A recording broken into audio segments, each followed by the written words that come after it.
Bonjour, bienvenue à tous pour ce 8e First, le Before des rendez-vous du futur. En direct et en replay sur les réseaux. Cette émission est rendue possible grâce aux efforts conjugués du Cube, de JT Carré, de Triple C, avec le soutien du Digital Society Forum.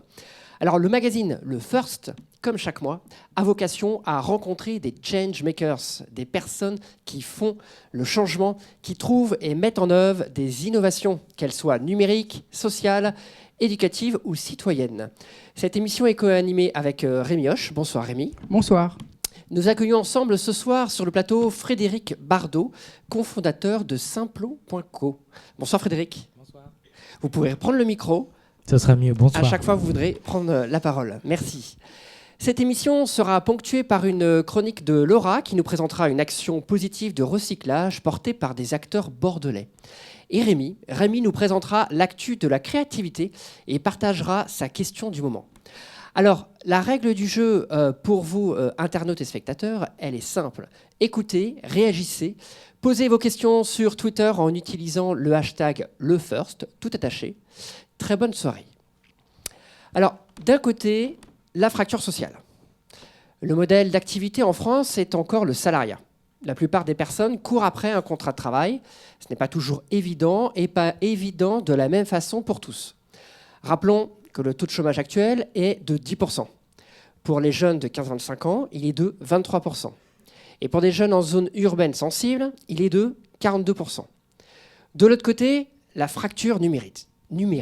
La fracture numérique. Alors derrière le chiffre de 12% des Français qui n'auraient jamais utilisé Internet de leur vie, se cache un angle mort, pour reprendre le terme utilisé par la sociologue Valérie Peugeot du Digital Society Forum d'Orange.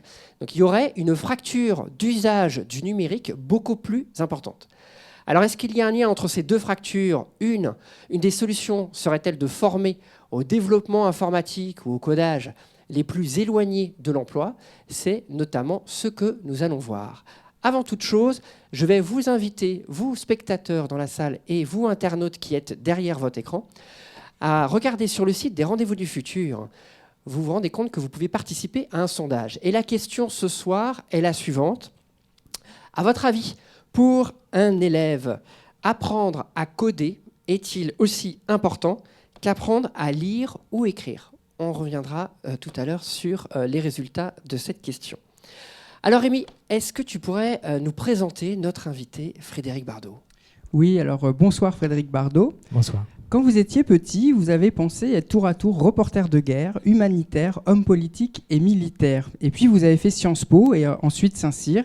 Et vous avez même commencé une carrière militaire, je crois. C'est ça. Voilà. Alors en 2008, vous avez changé de voie et vous avez commencé à travailler dans la pub. Puis vous vous êtes tourné vers l'entrepreneuriat social et vous avez cofondé Limite, une agence de communication responsable. Et en 2013, vous quittez tout pour fonder Simplon, une école pour apprendre le code avec une vocation sociale très forte. On va évidemment en reparler ce soir.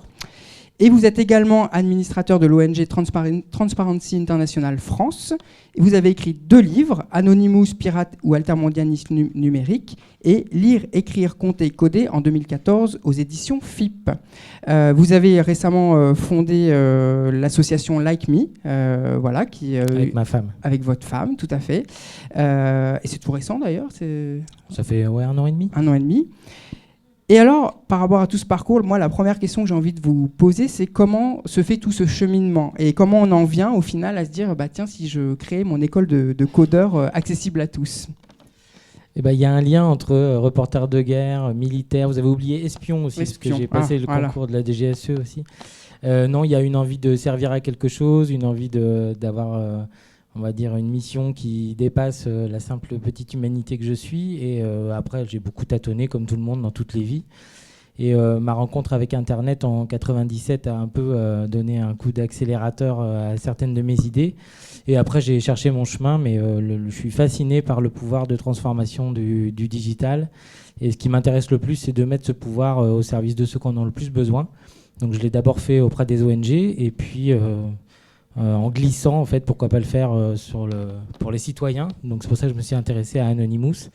Et puis après les citoyens, dans les citoyens, il y a effectivement les gens dont vous avez parlé qui subissent la fracture numérique, la fracture sociale, la fracture économique, la fracture politique. Manuel Valls a parlé d'apartheid, je crois que le mot n'est pas forcément trop fort.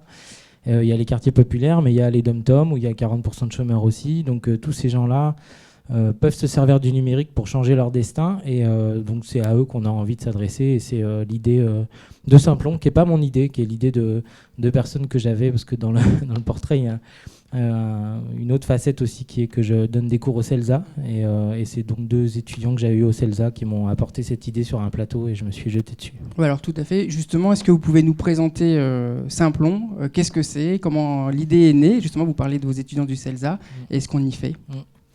C'est vraiment leur idée. Ils ont découvert aux États-Unis le système des bootcamps, là, les camps d'entraînement qui ne sont pas militaires, mais qui sont en fait des formations accélérées pour devenir développeur quand on est débutant. Aux États-Unis, c'est payant, c'est sur un format de quelques semaines, de 6 à 9 semaines. Et ça a pour but d'alimenter l'écosystème des startups en développeurs, puisqu'on sait que tout le monde manque de développeurs. Le Syntec dit 38 000 par an en France, 900 000 au niveau de l'Union européenne, plusieurs millions au niveau mondial. Et donc les Américains, dans leur génie, ont inventé un système de formation accélérée qui prend n'importe qui, donc eu égard à son diplôme, comptable, marketeur, quoi que ce soit, et en fait un développeur moyennant finance. Et eux ont vu ça, ils se sont dit, mais en tant qu'autodidacte, si on avait eu cette formation-là, on aurait été beaucoup plus vite. Et donc cette formation-là, il faut qu'elle existe en France, mais qu'elle existe avec un tropisme social et qu'elle soit proposée d'abord aux jeunes qui sont éloignés du numérique, aux gens en reconversion, dans les quartiers, dans les espaces ruraux, et aussi aux filles, parce que c'était vraiment quelque chose de très important. Et donc ça, c'est l'idée qu'ils m'ont apporté sur un plateau un jour de Saint-Valentin de 2013. Et depuis 2 ans, on essaye de donner une réalité à cette idée-là. Et c'est un projet qui maintenant nous dépasse complètement, puisqu'il appartient à des territoires, à des collectivités, au gouvernement, à des entreprises comme Orange, à plein de gens. Alors, c'est combien de personnes formées? Et puis alors, est-ce qu'il y a un lien vers l'emploi, comme on l'a abordé en introduction? Alors, c'est une jeune entreprise qui appartient à l'économie sociale et solidaire. On a 2 ans, on a formé 100 personnes. Et sur les 100 personnes, il y a 87% de retour à l'emploi dans les 3 mois. Et quand on dit retour à l'emploi, vous en avez parlé au début, c'est pas seulement un CDI dans une grosse boîte, c'est aussi un CDD dans une ONG, dans une association, c'est aussi auto-entrepreneur, c'est aussi freelance, c'est aussi créateur d'entreprise. Donc tout ça pour nous, c'est des sorties positives. Et donc en 2 ans, voilà, une centaine de personnes formées. Et comme apprendre le code, c'est aussi rendre et transmettre, en fait, c'est aussi ces mêmes apprenants, ces 100 personnes qui ont donné des cours de code à plus de 1000 enfants, qui ont formé aussi des cadres, voire des comités exécutifs de grosses boîtes, Orange encore pour pas la citer, où c'est des décrocheurs et des gens qui n'y connaissaient rien quelques mois avant, qui ont donné leur premier cours de programmation à des gens qui nous dirigent. Et alors, le modèle économique, c'est lequel du coup? Parce que c'est différent des bootcamps aux États-Unis. Alors, nous on a commencé avec Robin des Bois. Donc Robin des Bois, c'est-à-dire qu'on a détroussé avec leur assentiment des gens qui se sont dit c'est une bonne idée, il faut absolument qu'ils arrivent à faire ça. Donc les premiers, ça a été là encore Orange. Je suis désolé, c'est un communiqué de presse pour Orange, mais c'est le cas. Ça a été aussi la région Île-de-France qui a soutenu tout de suite cette action expérimentale de formation. Et puis après d'autres entreprises. Et puis après on s'est dit qu'est-ce qu'on peut vendre qui puisse alimenter le modèle économique. Et donc on a vendu des formations au code mais à des salariés. On a vendu aussi des hackathons dans lesquels on fait participer nos élèves, des ateliers de programmation pour les enfants et plus récemment de la production de sites et d'applications mobiles donc en entreprise d'insertion avec des Simploniens et des Simploniennes. Et l'autre partie du modèle économique, c'est aussi la duplication de notre modèle, puisqu'on a commencé à Montreuil et maintenant il y a 7 Simplons. Justement, c'est la question que je voulais vous poser, parce que là, on voit que vous êtes en Ardèche, dans le Nord, il y a des projets en Roumanie, à Marseille, à Bamako, à Tunis. Et voilà, quelle était votre démarche d'essaimage, justement, par rapport à ça? C'est un modèle qui est entre l'open source et l'open bar et la franchise. Donc c'est complètement bizarre à la Simplon. Donc c'est dès qu'il y a une demande un peu qui fait consensus sur un territoire et que les gens se manifestent auprès de nous en disant comment je fais pour monter mon Simplon, on se met en ordre de bataille, on les accompagne pour le faire. Et quand ça commence à prendre beaucoup de temps et que ça commence à devenir concret, on leur dit quand même qu'il faudrait un peu nous rémunérer pour obtenir tout cet accompagnement-là. Et donc on s'est mis dans des dispositions, et l'État nous a aidés en fait à dupliquer notre propre modèle, et donc on aide des territoires et des entreprises, puisque à Johannesburg, où on ouvre dans 2 semaines, c'est SAP, l'éditeur de logiciels allemand, qui monte le Simplon. À Bamako, en septembre, ce sera certainement Orange, et dans les territoires, ça peut être une agglomération, un conseil régional, un porteur de projet, et donc c'est une belle aventure. Alors on va faire une petite pause puisqu'on parle de territoire. On va voyager quelques instants avec Laura qui va nous parler en fait d'une action créative positive qui touche en fait les étudiants de Bordeaux avec cette notion en fait de recyclage. Jingle.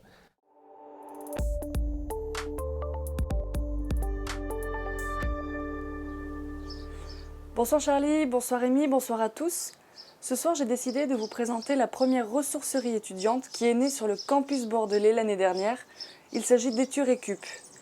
Eturecup s'occupe d'aller chercher chez des étudiants qui souhaitent se débarrasser de mobilier ou d'objets pour les recycler ou les remettre en circulation et pouvoir derrière ravir des étudiants qui souhaitent s'installer sur le campus bordelais.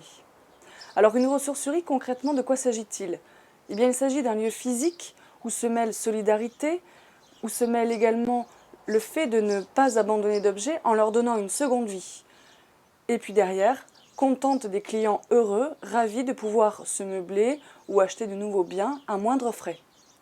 Alors en France, il existe toutes sortes de ressourceries, toutes plus ou moins spécifiques, à l'image par exemple de Recyclivre, qui est une entreprise issue de l'économie sociale et solidaire, qui est basée à Paris, à Lyon, mais aussi à Bordeaux, et qui s'occupe d'aller chercher chez des particuliers des livres qu'ils souhaitent se débarrasser pour les recycler ou les remettre en vente et pouvoir reverser une partie à des associations œuvrant pour l'écologie ou l'éducation.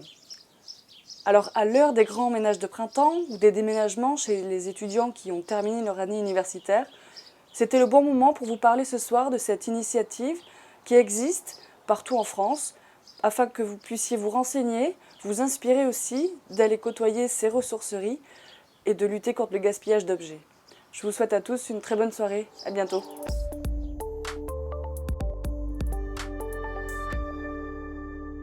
Pour cette action créative. Alors on revient sur le plateau du First avec Frédéric Bardot. On a parlé de fractures sociales, économiques. Est-ce qu'il s'agit des mêmes personnes ?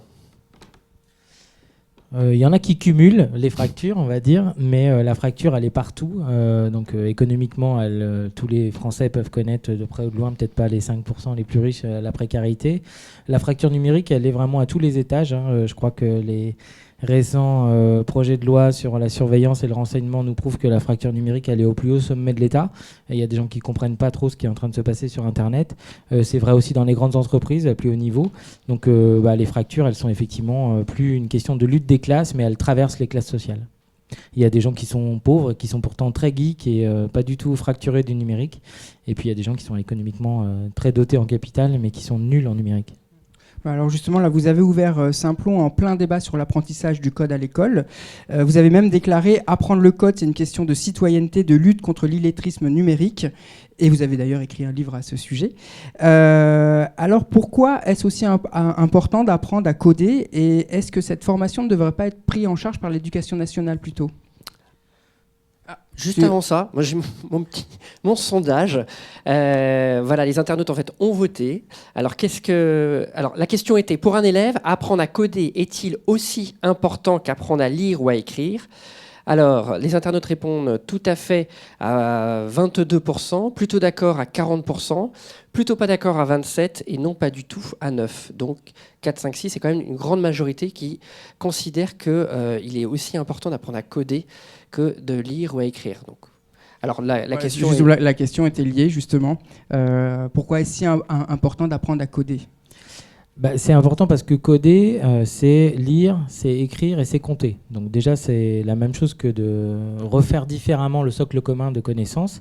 Donc ça, c'est la première chose. Et c'est pour ça que l'Éducation nationale a d'abord mis en périscolaire, avec Benoît Hamon et Najat Vallaud-Belkacem, des cours de code en périscolaire, donc dans les ateliers de réforme des rythmes éducatifs. Et là, elle vient de décider de déployer des cours de sensibilisation à la programmation dès le CE1. Donc maintenant, c'est dans les programmes scolaires de tout le monde, partout en France. Et donc ça, c'est extraordinaire parce qu'on rejoint des pays qui font ça depuis des années. Et c'est intéressant, pas uniquement à cause du code, parce que ces jeunes têtes blondes ou pas blondes ou frisées ou noires ou tout ce qu'on veut, elles vont pas devenir développeurs, mais c'est une question de littératie numérique, d'illettrisme numérique. S'il y a des ordinateurs, des téléphones et du numérique partout dans nos voitures, dans nos frigos, il faut absolument qu'on revienne au rapport de base qu'il doit y avoir avec la technologie, c'est que les machines sont des machines bêtes et elles nous obéissent. Et la manière de faire en sorte qu'elles nous obéissent, c'est connaître leur langue. Et connaître leur langue, c'est savoir programmer. Pas pour être développeur, mais pour se rendre compte que le numérique, c'est dans notre main. Et c'est pas une boîte magique qui nous domine, mais c'est vraiment nous qui avons la main. Et juste, on parle beaucoup du code. La mode, c'est le code. Et Simplon, c'est fait sur le code, donc je vais pas cracher sur la soupe. Mais au-delà du code, il y a la fabrication numérique, il y a l'électronique, il y a la robotique, il y a tous les usages créatifs du numérique. Et donc, au-delà du code, il faut voir tous les usages créatifs du numérique. Et pas du tout, ils ont 8 ans et ils vont devenir développeurs. Il ne s'agit pas de ça. J'ai l'impression en fait que les profs de latin là, vont réagir parce que finalement en fait on va justifier des cours de code à l'école pour apprendre une forme de logique aux élèves qui était un des arguments pour les profs de langue morte qui du coup là vont se réagir, j'imagine. Je pense qu'il y a beaucoup de gens qui vont trouver votre comparaison sympa parce que comparer le code à une langue et le latin à une langue structurante, ça c'est une bonne chose pour les deux. Après, je pense que dans le cadre des programmes scolaires, on ne peut pas tout faire. Je pense qu'il y a des effets de mode et qu'il y a des choses structurantes qui peut-être sont marquées comme appartenant au passé et d'autres à l'avenir. L'important, c'est d'avoir une formation et de comprendre la structuration des choses. Le latin, ça structure la langue, ça structure la culture, ça structure tout. Le code, ça structure de plus en plus de choses. On est vraiment dans une gouvernementalité algorithmique, comme disent les philosophes, et des gens comme Bernard Stiegler et d'autres.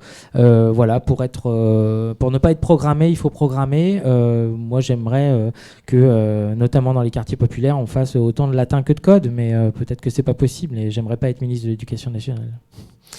On va revenir en fait à la structure en fait de votre organisation. Donc on parle d'entrepreneuriat social. Alors c'est quoi en fait une entreprise sociale et solidaire ? C'est quand on ne sait pas choisir entre une association qui serait peut-être lourde à porter et puis une entreprise privée qui ferait beaucoup d'argent, qui serait dans la capitalisation à outrance. C'est marrant parce qu'elle me plaît bien votre définition. J'en ai entendu pas mal avoir des théories sur l'entrepreneuriat social. L'idée d'une troisième voie et d'un compromis parce qu'on n'est pas satisfait des deux autres pôles, moi ça me paraît bien, c'est une bonne manière de le définir, je ne l'avais jamais entendu comme ça. Ce n'est pas la définition de l'économie sociale et solidaire du mouvement des entrepreneurs sociaux, mais elle est bien. Après moi j'y vois aussi, et on y voit à Simplon, peut-être l'horizon et l'avenir d'un capitalisme qui aurait un visage humain dont certains avaient rêvé avant. En tout cas, on y croit et effectivement, on a envie de mettre la lucrativité et puis l'économique au service du social et de l'impact. Et quand vous mélangez innovation sociale et innovation numérique, il peut se passer pas mal de choses qui peuvent être que positives, en tout cas pour cette planète et ceux qui la peuplent. Et alors, moi, je voulais revenir sur un autre point de votre parcours, puisque vous êtes administrateur de l'ONG lutte contre la corruption Transparency International France. Et je voulais juste savoir en quoi ça consistait et pourquoi vous vous êtes engagé dans cette ONG. Ça paraît important dans votre cheminement, dans vos engagements. La transparence et la corruption, c'est important, effectivement, parce qu'on croit toujours que c'est des milliards détournés, des paradis fiscaux, mais en fait, derrière tout ça, il y a du sang, il y a des gens qui meurent, il y a des écrous qui broient des gens. Et donc ça, c'est quelque chose qui me touche particulièrement, la corruption, l'injustice, et le fait que cette ONG le fasse de manière très experte, très pointilleuse, très humble, ça c'est très important aussi, parce que ça peut pas être juste tous pourris, votons Front National et tête haute, main propre, etc. Ça marche pas, bien entendu. On voit bien d'ailleurs qu'au Front National, la lutte contre la corruption, c'est aussi d'actualité, ou contre le népotisme, ou tout ce qu'on veut. Donc cette ONG, elle le fait de manière internationale, international, c'est le bureau français. Être administrateur, c'est vraiment génial. Moi, j'ai été bénévole pour cette association et cette ONG. Être administrateur, on vous demande votre avis d'expert, donc c'est vachement bien. Mais voilà, principalement, mon action, ça a été de monter une campagne de crowdfunding pour trouver des fonds, parce que cette ONG, malheureusement, a été chargée par le gouvernement d'étudier tous les cas de signalement de corruption que vous pouvez faire, vous, citoyens, sauf qu'elle n'a pas reçu le budget pour faire ça en face. Donc la hotline « Allô, j'ai vu un corrompu », en fait, il faut des gens pour traiter derrière et voir que c'est pas juste de la délation, mais beaucoup plus des choses sérieuses et instruire des dossiers. Et elle manque de moyens, donc s'il y a des gens qui veulent s'engager dans la corruption, ça peut être par un don à cette ONG. Merci Frédéric. Nous allons passer maintenant à la dernière chronique, l'actu de la créativité, avec Rémi. Jingle.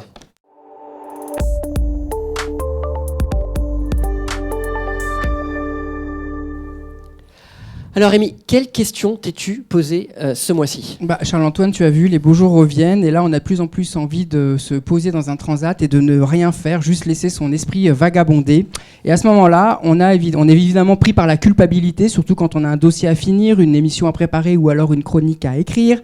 Et je me suis posé la question de savoir si on pouvait être créatif en ne faisant rien, juste rêvasser comme ça. Et c'est vrai que la rêverie est souvent mal vue dans nos sociétés contemporaines, plutôt obsédées par la rentabilité.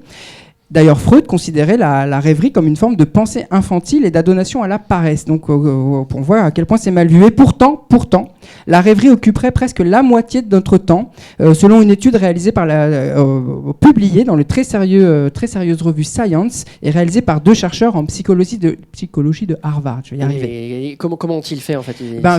Figure-toi qu'ils ont créé une application qui a permis de contacter plus de 2000 volontaires et en fait, ils les contactaient à n'importe quel moment et pendant leur activité, ils leur demandaient qu'est-ce que vous êtes en train de faire et à quoi pensez-vous ? Et la plupart du temps, c'était complètement décorrélé de leur activité, donc leur pensée était ailleurs. Et ils en ont conclu donc que 47% de notre temps est passé dans la rêvasserie. Et une autre étude effectuée en 2009 a essayé de décrire l'activité cérébrale justement pendant ces moments de rêverie. Les 2 auteurs de cette étude montrent que la rêverie correspondrait en quelque sorte au mode par défaut du cerveau, un peu comme si votre cerveau se mettait en mode veille mais continuait à être hyper actif. D'ailleurs, les IRM ont montré que l'activité du cerveau à ce moment-là était hyper active. Donc, au lieu d'être vide et insignifiante, la rêverie serait donc un mode de pensée naturel à mi-chemin entre le rêve et la réflexion consciente. Et figure-toi que cela pourrait même nous aider à résoudre des problèmes. Des expériences très, très sérieuses l'ont montré. Par exemple, lorsque tu laisses ton esprit vagabonder, cela facilite ce qu'on appelle le processus d'incubation créative. 2 chercheurs américains en neurosciences, Kaufman et Macmillan, ont d'ailleurs consacré une étude à ce sujet, dont rien que le titre « Moi me laisse rêveur », Ode à la rêverie positive constructive, qui a été écrite en 2013. Attends, excuse-moi, je t'interromps, mais est-ce que ça veut dire qu'après je pense donc je suis, maintenant c'est je rêve donc je crée ? En fait, pendant que tu fais quelque chose d'autre, tu es créatif et tu peux même résoudre peut-être des problèmes liés à ton activité professionnelle ou à ton activité personnelle quand tu choisis tes œufs ou ton paquet de lessive, par exemple.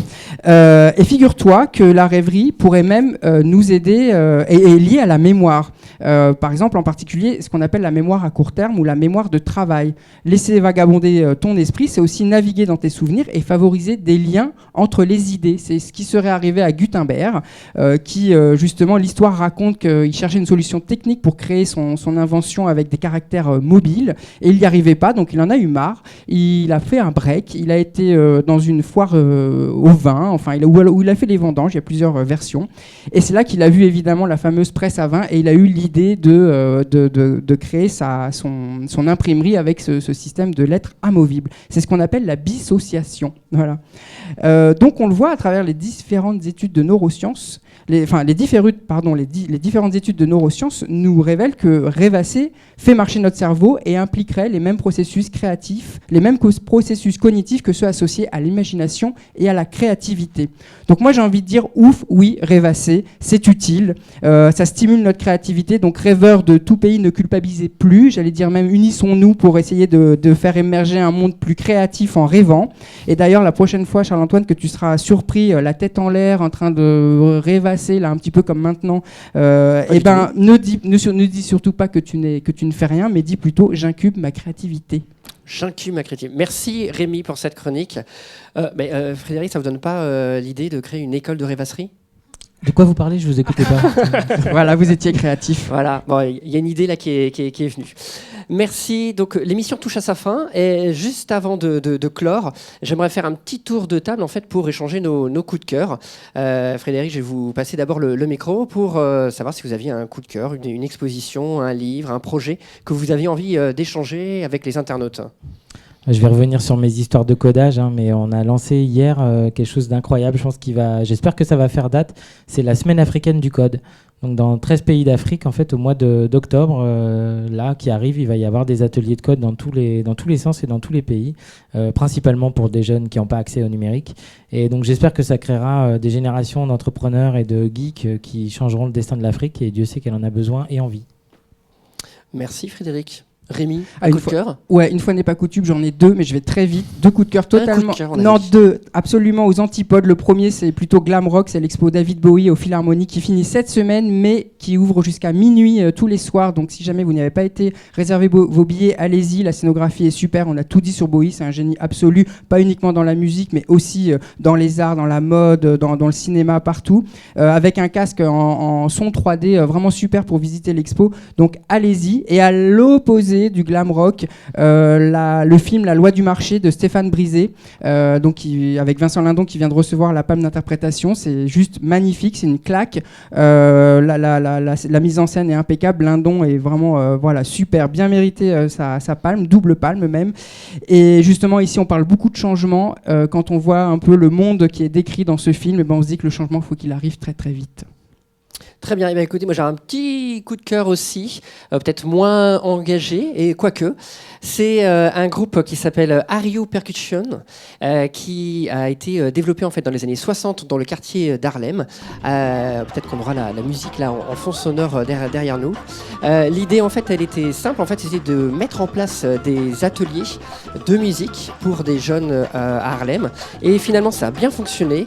Et ils sont allés plus loin encore, et ils ont créé un groupe, et ils avaient du coup en fait produit de la musique afro-cubaine, afro-latine. Cette émission touche à sa fin. Merci beaucoup à vous Frédéric d'être venu sur le plateau du First pour parler de tous vos projets. Merci à Rémi et Laura. Je tiens une nouvelle fois à remercier les producteurs de cette émission, Le Cube, JD Carré, Triple C, ainsi que le soutien du Digital Society Forum. Retrouvez cette émission sur les réseaux, en vidéo et en podcast sur les sites rendez-vous-du-futur.com et lecube.com. Suivez notre actualité sur Twitter avec le hashtag LeFirst et le hashtag RDVF. On ne le dira jamais assez, comme dirait Éloi Choplin. Notre prochain rendez-vous est ensemble. Ce sera le mardi 16 juin. Mais ici, ça continue. Sur ce même plateau, dans 5 minutes, c'est votre rendez-vous du futur avec Laure Belot pour parler de ce qui est peut-être une autre fracture, la déconnexion des élites. Merci à tous et très bonne soirée.